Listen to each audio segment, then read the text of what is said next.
Hey everybody, welcome to Is This Thing Working? Here's episode 113. It's Friday, last day of the work week. I know everybody's excited, ready for the weekend. I hope you got big plans for the weekends. What about you, Denise? Oh, I have lots of plans this weekend, even though it's supposed to rain part of the time, I think on Sunday. But it's been raining here every day almost for a couple of weeks now, so we're like floating away. Yeah, let it rain, man. If it rains, I got a plan. That's it. I'll sleep on the couch if it I guess rains. so. Yeah, won't have nothing to do, so I'll sleep on the couch and watch football all day. That'll work for me. Right. It's been really busy this week, so we're just going to kick back and we're going to have a good time. We're going to talk and just have a good time today. Yep. We're going to start with our sponsor of the day. Our sponsor of the day is Pure Hemp Botanicals. Discover the power of nature with Pure Hemp Botanicals. Our premium hemp-derived products are crafted with care to deliver the highest quality CBD experience. From soothing balms to flavorful tinctures, we offer a wide range of products to suit your needs. With a commitment to sustainability and purity, our products are third-party tested to ensure potency and consistency. Whether you're seeking relief from stress, pain, or simply looking to enhance your wellness routine, Pure Hemp Botanicals has something for you. Join the thousands of satisfied customers who trust Pure Hemp Botanicals for their CBD needs. Experience the natural difference today, and you can find them at www.purehempbotanicals.com. Let me tell you, Pure Hemp Botanicals has changed my life for the better. So, I was always stressed out. Now I can sleep at night. They have these gummies that kind of relaxes you. No melatonin in them whatsoever. So try them out. They're really good, and I get a relaxing sleep now, man. It's pure and it's natural, and it doesn't have the side effects of big pharma medication, which is the thing that we all try to stay away from nowadays. Me and you do especially. I've been using CBD products for, 5, 6, 7 years, easy. Yes. That long? Yeah, we do. We love CBD products. But we want to thank our sponsors for sponsoring the show and for making it possible to keep the show free for you, our listeners, for you to watch and look and listen at any time. So before we get started, we want to state that these are our opinions, our assertions, and if you agree with us, tell your friends and share the show. And hey, I got another little thing to add to that. If you disagree with us, tell your friends, share the show.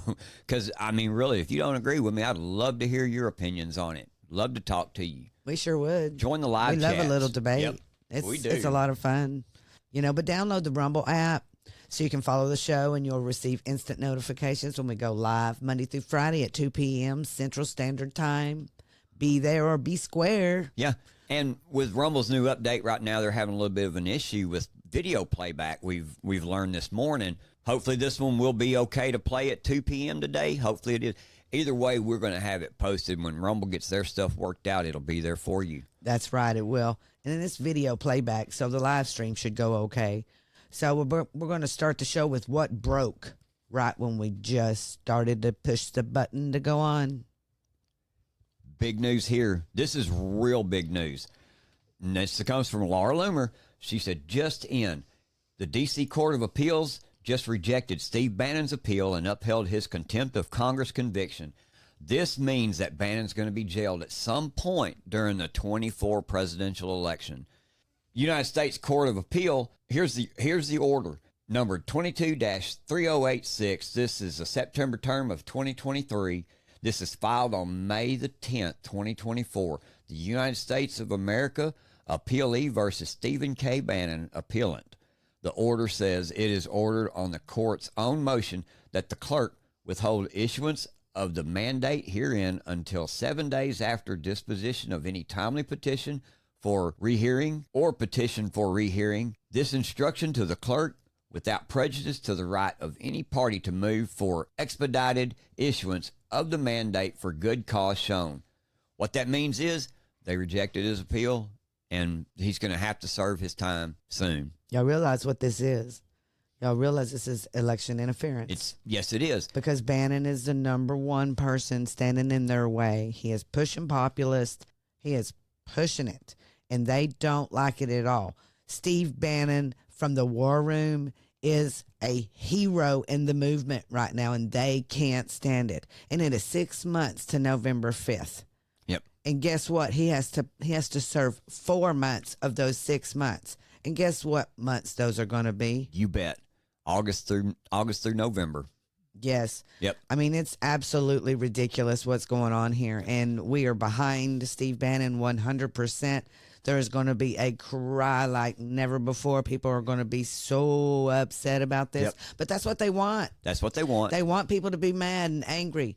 I tell you what, Stephen K. Bannon, I haven't watched his show yet today. I don't know what he has to say about this. But I'm just going to conjecture and say it's going to be okay. Mm-hmm. Yep. He knows it is. He knows that the posse has his back. The posse has his back. Yep. And we do 100%. And just like we're going to have President Trump's back. He is in court again today, of course. We're getting a live update from USA Today. USA Today. Former White House aide Madeleine Westerhout is due back on the witness stand today in the criminal hush money trial, after it's what they call it, after describing her role in helping Trump sign his checks and praising the boss who fired her. Yeah. It's crazy. The reason why I just read this portion right here is because the praising the boss who fired her is what they don't get, and what I continue to say over and over is people love President Trump. There was a reason why he fired her. He fired a lot of people because other people told him to. Right. We've discovered all of this. He fired Cohen, and even, Cohen's going to be testifying next week. Exactly. Yeah. And, but he fired Stephen Bannon. I mean, really, yes. He fired Steve Bannon. And that's the thing that I was going to say about President Trump. And I don't know the man personally. I've never met him personally. But everything that I've learned about him, and especially in a business sense, because as successful as we believe that he was during his presidency and as successful as he has been since then, fighting all of this off, man, for 20 years, that man was a successful businessman, and he talked to and hired and fired a lot of people. And I can pretty much guarantee you, when Miss Westerhouse went in there to sit down with him and he fired her, I guarantee you by the time she got up, she understood exactly why, and she understood his perspective on it. Well, and she also knows the truth, and she's telling the truth. That's and right. That's all we ask. That's right. And and I guarantee you she got up from that day not mad at him, but respecting him and understanding the reason she was fired was a justifiable reason that was well thought out by President Trump, man. I guarantee you. Yes. And sometimes he could get them out of the scene on purpose. Yeah. Because, she could have been destroyed. Yeah. And maybe was. Yeah. Think about what I mean? This. I mean, have you ever been fired from a job or laid off from a job, and you might have been upset that you lost your income at that point, but when you sat back and looked at it, you respected the people that you worked for, and you didn't find fault in what they did. They were doing what they had to do at that point in time, I guess. And that's what I kind of see with all the people that they're bringing up here. They, like you say, they bring them up here for them to trash him. Yes. And they come up here and they go, well, really, the man's right, and I respect the hell out of him. Right. And that's blowing their minds. It is blowing their minds. And I think it's funny, I do too. And he's a smart man. How it's backfiring. And they really just hate the fact that a businessman could get in there and actually run the country. Uh-huh. No, he doesn't have a political science background. Oh, so what? What is it they're always saying? He has no experience. Oh, really?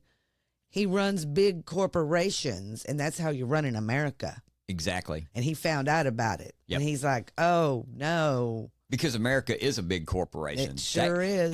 And the truth with that is these politicians that are sitting here making all of these rules and policies, none of them could run a business. You want to know why? Because they're politicians now. That's, you know what I mean? Yes. They don't know shit. They don't know shit. And that's that's what intimidates them about him. And if you think about it, I heard somebody say this the other day, because we were talking about our First Amendment rights being, stepped on. We were talking about our Second Amendment rights being stepped on, and we got talking about a lot of the other stuff. And he goes, this is not the country that me and you grew up in. He said, I don't believe we have a country anymore. He goes, I believe America is nothing but a huge corporation. And I was like, wow, you're right. Yes. If you look at it in that light, you're right. And if you look at it in that light, like you're saying, a huge corporation, they don't have a constitution. You see where they're going with this? Exactly. And that's what they're running the country on, and the Constitution is messing with them. Yep. They can't do a lot of what corporations can actually do in their Yep. business and board meetings and all that kind of stuff, because they have a balance of power. You know what I mean? They want it Checks to and all balances. checks and balances. Exactly. Yep. You know, and that's who we're going to talk about next. Julie Kelly keeps us on our toes with her checks and balances. Yeah, Julie says, Judge Cannon preparing to unseal non-public defense motions filed by Trump related to Mar-a-Lago raid. The D.C. judge, Beryl Howell, ordered that pierced attorney-client privilege in Doc's case and a prosecutorial abuse motion. Keeps getting good. This is what the document said. It said this matter comes before the court following a sealed telephonic hearing held on May 8, 2024, during which the parties discussed various grand jury matters. Among other topics, the parties presented argument on the need for continued sealing of certain grand jury materials associated with defendant Trump's two undocketed motions: the motion for relief relating to the Mar-a-Lago raid and unlawful piercing of the attorney-client privilege, and two, motion to dismiss based on prosecutorial misconduct and due process violation.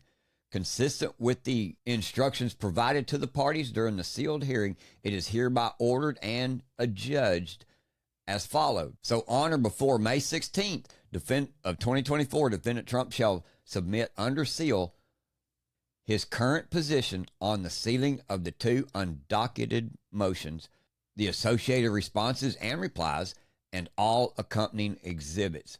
Basically what she's telling everybody is, hey, get yourself prepared by May 16th.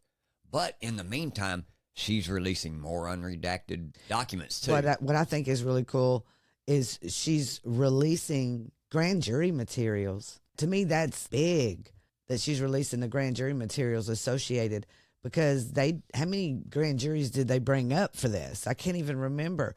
If they're releasing the grand jury material, that's huge. Yes, it is. Because I can guarantee you that's going to be BS. Yeah. You know, so we're going to be watching this really good. I bet you it comes out over the weekend. That's how Judge Cannon likes to get everything out for some reason. So we'll be keeping that up. You know, and in the interim, here we go. Yesterday, MTG, day before yesterday, did the motion to vacate. And one of her conditions on not doing it was she wanted to defund special counsel Jack Smith. But after she lost the motion to vacate, Mike Johnson comes out and refused to commit to defunding special counsel Jack Smith. This is what MTG had said on her X post. Yeah. She said now he's not just saying he won't defund it, he's promising to protect it. If the Democrats are saving Mike Johnson's speakership didn't convince you he's in fact their Speaker of the House, this should. Right. Yeah, she was mad, and she did. She come out and accused him of protecting him, you know. And Mike Johnson's had a reply for that, too, to announce that he would not use Congress's constitutional power of the purse to stop special counsel Jack Smith's lawfare. The Speaker, in some of his earliest public comments after they saved him, he refused to make any attempt to defund Smith's office as it continues its prosecutions of Trump. That's not something you wave a wand and just eliminate the special counsel as a provision, Johnson told Politico. There's a necessity for a function like that because sometimes the Department of Justice, which is an executive branch agency, can't necessarily, without a conflict of interest, investigate or prosecute the president, who's their boss, or the president's family. When asked straightforwardly if he would write language eliminating Smith's job into appropriations bills, Johnson replied, no. So, in a lot of sense, MTG is correct. That's what he's trying to do, is protect Jack Smith. Well, I think it's more the institution than Jack Smith, you know, because that's what all of a sudden our illustrious Congress is talking about. They're talking about the institutions. That's what we have to keep there. It's not getting rid of a person. It's the institution. Well, I'm sorry, but how often should we have a special counsel to go and investigate the president of the United States? The people elect the president of the United States, not you. Exactly. Not Congress. Exactly. Not the DOJ. not the CIA, not the FBI, not the intel agencies. The people elect the president. So why do we always have to have a special prosecutor for the president of the United States? I agree. Because if the people voted that for the president and they got him into office and that's who they want, then they want him to do it his way, not your way. Yep, I agree. So to me, Marjorie Taylor Greene, who we don't agree on everything, is totally correct. Yeah, couldn't agree more. I mean, this one just bugs the crap out of me, the fact that they're all of a sudden the institutions are what we're going to protect. No, we're supposed to be for small government. Then why are we protecting an institution that doesn't even need to be there? I get it. It's just more bloated government. More reason to hire a special prosecutor and pay them $3 million over 3 years the whole time that the president is in office investigating him when he's been investigated before he became president. So I don't get this. I don't get the special prosecutor. They need to be gone. I agree. And of all special counsels that they could have hired, they picked the very worst one to do this anyway. And his job is illegal. He has not even gone through all of the channels to become a special prosecutor, for one thing. He was just, appointed. And by the way, President Trump isn't a president no more, so why are you protecting this? You're not going to do anything to Biden. Yep. Why are you protecting Jack Smith? You are protecting Jack Smith and the institution. So anything that you have to say from here on out. Do you think this is just a way for them to protect Joe Biden once he's out of office? Yes. Yep. There you go. It's all about protecting the Democrats. It has nothing to do with conservatives whatsoever. Yep. I agree. In this unity party thing that they got going on right now, let me tell you, unity party is not what we are about. Nope. Are we? Nope. There's a conservative, because a unity party means what? What does a unity party means? One party. Single party. A single party rule. Yep. No, we're not going to do single party rule. So get over that nonsense. I agree. There's Democrat Party and a Republican Party. And there's so much going on in America and in the world right now. A lot of human interest stuff. And really, it really does turn your stomach, some of the stuff that goes on that doesn't even get reported anymore. Yeah, that is really big issues. Really big issues. Well, just for example, the article about when did saying illegal alien become a crime? That's a good question. If you didn't see the headlines this week, a high school student in North Carolina was suspended for using the term illegal alien in school. He was suspended from school for doing this. A high school student, it says, is suing the school for putting him on a 3-day suspension last month when he used the phrase illegal aliens in class. Story goes that the 16-year-old's mother, Leah McGee, said the lawsuit is necessary because the North Carolina school was essentially calling her son a racist, and she doesn't want his chances of getting accepted into colleges ruined over a misunderstanding. So on April 9th, at Central Davidson High School in North Carolina, sophomore Christian McGee asked for clarification when his English teacher said the word alien during a lesson. Christian asked whether she was referring to space aliens or illegal aliens who needed green cards. That's when a Hispanic student in Christian's class joked that he was going to kick Christian and the student were then sent to the office of the assistant principal, Eric Anderson, who suspended Christian for 3 days for making a racially insensitive remark that caused a class disturbance. Wow. They went after this kid because he just asked a question and a Hispanic student got mad. And that was the thing. The Hispanic student didn't get mad either. He was just joking back and forth with them. How kids do. Yes. How kids do. Yeah. And this became a national thing. It's all over the news, but I see no one talking about it. Yeah. When did it become illegal to say that? Right. But they call things like hate crime anymore. It's hate speech, hate. There is no First Amendment right, like we're always talking. And even our kids is being affected. Yeah. And there again, when did illegal alien become a race? Yes. Is this thing working? Rise up. Well, hey, everybody, that's it for today. Thanks for listening, and I hope you've enjoyed the show. Hope you've learned some things about what's going on around us in the nation and in your communities. We couldn't do this without your continued support either. We appreciate all of you showing up, taking the time to listen to us today. So please, like I say, make sure to hit the like button, Share our show with all your friends. We'll see you next time on Is This Thing Working? And as always, I'm James, and that's my lovely co-host over there. Denise. And we'll see you next time. We're out.